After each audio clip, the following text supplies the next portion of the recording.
ito ay rated SPG. Striktong patnubay at gabay ng magulang ang kailangan. Maaaring may masiselang tema, lengguwahe, karahasan, sexual, horror o droga na hindi angkop sa mga... Tuluyan na ngang nakatakas ito ngang si Mayumi, kaya naman nga't agad-agad niyang tinawagan ito ngang si William at ipabatid niya nga na ito ngang si Soraya ang nagpadakip sa kanya. Kaya naman nga't nang malaman nga ito ni William ay agad niya ngang kinausap ito ngang si Soraya at binalaan niya nga ito na ititigil na nga ang pagiging partners nga nila sa business. Sa kabilang banda naman nga nang makarating na nga itong si Mayumi sa resort ay nakita niya na ngang ginapos na nga ni William ito ngang si Soraya at pinadakip na nga sa mga kapulisan dahil nga sa sinabi nga nito ni Mayumi na si Soraya nga nagpadakip sa kanya, kaya naman nga't umaksyon na nga agad ito ngang si William.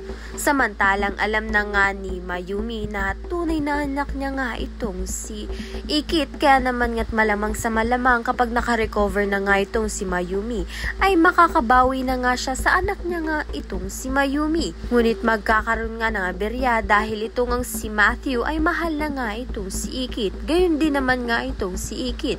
Kaya naman nga't ang ibig sabihin ay mag-half siblings nga sila. May paglaban nga kaya nila ang kanilang pagmamahalan. Kaya naman nga't ayan at iba pa ang dapat nating pakabangan. Maraming salamat sa iyong panonood.